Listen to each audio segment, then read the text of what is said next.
में जब मैं मैट्रिक पास किया तो एलएस कॉलेज में मेरा एडमिशन हुआ और मुजफ्फरपुर का प्रतिष्ठित महाविद्यालय लंगट सिंह महाविद्यालय, वहाँ से बीएससी, आईएससी और बीएससी में वहाँ से किया और एमएससी बिहार यूनिवर्सिटी के पीजी जूलॉजी डिपार्टमेंट में मैं था, पीजी प्रीवियस का स्टूडेंट था। उसी समय शिक्षा मित्र की बहाली हुई।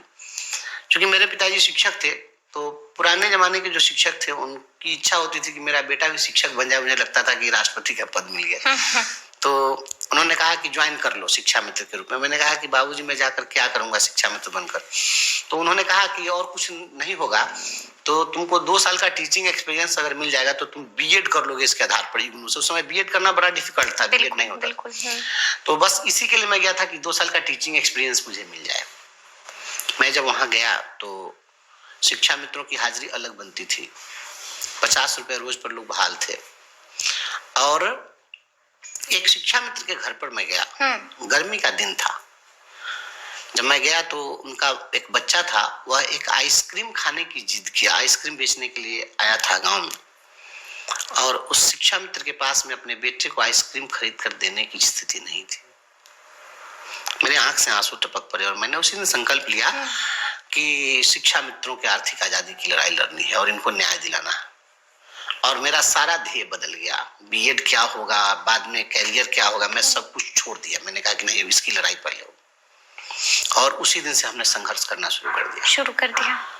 आपको बताएं कि उस समय भी 2005 में मेरी 20 साल की अवस्था थी मेरी, और उस 20 साल की अवस्था में शिक्षा मित्रों के लिए एक केस लेकर मैं हाई कोर्ट आया था। उसमें 1.5 लाख शिक्षा मित्र थे। तो एडवोकेट ने पूछा कि उम्र कितनी है, तो मैंने कहा 20 साल। तो नीचे से ऊपर तक देखते रह गए।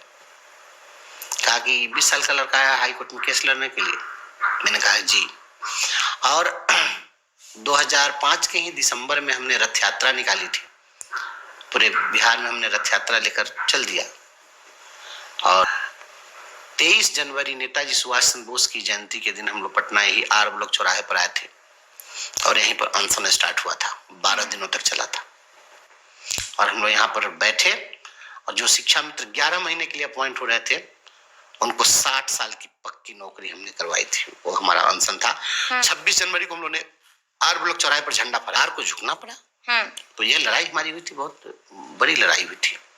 और उस समय में जब कोई भी आता था, पहली बार जब मिलता था तो सोचता था कि 20 साल का लड़का ही नेता हो गया, क्या लड़ाई लड़ेगा। लेकिन जब जुड़ते थे लोग तो हम अपने बातों से, हम जब कोई भी बात रखते थे अपने तर्कों से, तो वहां पर पुलिस पदाधिकारी भी ताली बजाते थे। अच्छा। हाँ, ये सभी लोग इम्प्रेस रहते थे क्योंकि हमने रोटी की लड़ाई लड़ी है। हमारे जीवन का ध्येय देखिए, आज भी मेरा मूल मकसद है कि जो रोटी के मुद्दे पर, रोटी के लिए अगर कोई संघर्ष कर रहा हो तो सारी बातों को भूल करके, सभी चीजों को छोड़कर उसके साथ खड़ा हुई। हमारे जीवन का यही ध्येय। शादी हुई 2008, मतलब बहुत कम उम्र में शादी भी कर लिया। नहीं, कम उम्र में कैसे शादी हो जाएगी। कम उम्र नहीं थी। कितनी उम्र थी? लगभग 24 साल। हाँ, 24 साल तो कम ही होती है। 24 साल में शादी हो गई। 24-25 साल। तो लव मैरिज थी कि अरेंज मैरिज थी, क्या था? नहीं, मैं तो शादी के पक्ष में ही नहीं था। वो तो सब फिर? वो पिताजी का दबाव था, क्योंकि वो गांव घर के लोग चाहते हैं कि समय से सब कुछ हो जाए। तो शादी के समय की बात आप कर रहे हैं तो उस समय भी वही रथ यात्रा की तैयारी चल रही थी। अच्छा। 2008 में भी फिर एक रथ यात्रा निकली थी। तो रथ यात्रा की तैयारी चल रही थी और उसी समय मेरे ससुर जी आए थे। तो उनको किसी ने भेज दिया जहां हम लोग रहते थे, एक लॉज में हम लोग रहते थे। तो वो आए और आंदोलन की तैयारी चल रही थी। तो मोबाइल पर इतना फोन आ रहा था कि वो आए तो चुपचाप खड़े थे और मैं लगातार बात कर रहा था। लगभग 1-1.5 घंटे तक फोन कटता था, आता था, बात करते करते तब तक वो खड़े रहे। जब मोबाइल डिस्चार्ज होकर के बंद जब हो गया, तब बंद होने के बाद मैंने राहत की सांस ली। तब मैंने कहा कि आप कहाँ से आए? अच्छा। तो उन्होंने कहा कि ऐसे ऐसे हम संबंध करने के लिए आए हैं। तो मैंने कहा कि अब बताइए कि हम यही सब काम करते हैं, ये लेकर इनकलाब जिंदाबाद हर दिन करते हैं, आपको अगर पसंद हो।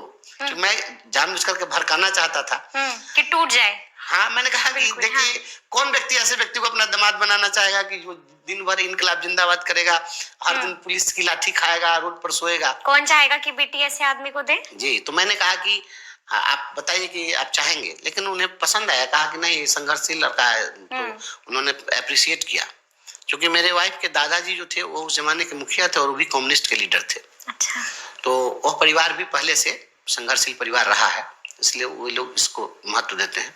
आपको हैरत होगी कि मेरे ससुर जी ने कहा कि शादी के पहले कि जब शादी का दिन नजदीक आया तो कपड़ा खरीदने के लिए लोग ले जाते हैं लड़का को, चलिए कुछ कपड़ा खरीदने। तो जिस कपड़े की दुकान में हम लोग गए थे तो दुकानदार ने कहा कि कैसा कपड़ा दिखा दें। तो मैंने कहा कि खादी का कुर्ता पैजामा 2 दे दीजिए।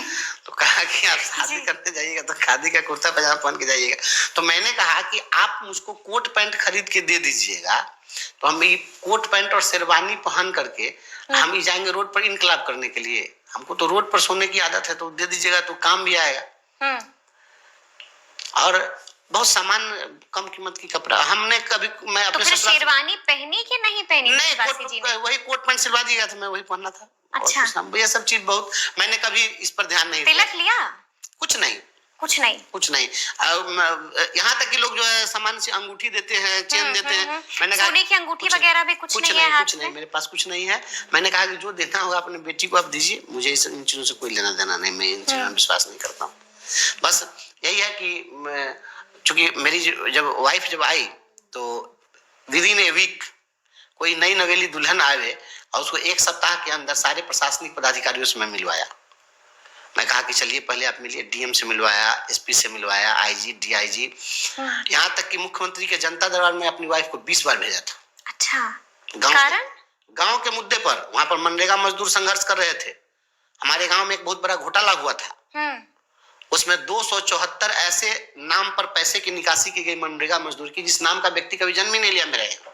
अच्छा। और उसमें मृत लोगों के नाम पर भी पैसे की निकासी हुई। एक खबर हमने दी थी, मुर्दे ने मनरेगा में चलाई कुदाल। ये सारी खबरें वो हमारी थी, वो हमने बहुत बड़ी लड़ाई लड़ी और उसमें 54 या 55 पर FIR हुआ था। इसमें 5 वीडियो पर भी FIR हुआ था। 251 पन्ने का FIR हुआ था विजिलेंस में। बड़ी लड़ाई हम लड़े थे उसमें। तो नरेगा में घोटाला का सबसे पहला भंडाफोड़ हमने किया था, तो उसमें अपने वाइफ को भी हमने शामिल किया था। और मैं इसलिए शामिल करता था क्योंकि मैं जानता था कि कब मेरी गिरफ्तारी हो जाएगी, कब क्या होगा नहीं होगा। तब तो ये नई आई है तो कहेगी कि कहाँ फंस गए, तो कम से कम पहले समझी बुझी रहेगी तो कल को संघर्ष करेगी। अब जब भी हम कोई संघर्ष करते हैं, देखिए मेरा पूरा परिवार साथ रहता है, बेटा बेटी पत्नी सब। हम लोग चौराहे पर उस समय में उपेंद्र कुशवाहा जी, ये भारत सरकार के शिक्षा राज्य मंत्री थे, इनको लोगों ने घेरा। श्री कृष्ण मेमोरियल हॉल में कार्यक्रम चल रहा था, तो लोगों ने घेरा इनको जाकर के कि हमारे शिक्षक बैठे अनशन पर, आप बात करिए। उन्होंने टेलीफोनिक हमसे बात की मोबाइल पर और कहा कि आप बैठे हैं कड़ाके की ठंड में, तो आप बैठिए, लेकिन अपने बेटा बेटी और बच्चे को, छोटा छोटा बच्चा को क्यों लेकर के आप बैठे हुए हैं, इन लोगों को घर भेज दीजिए।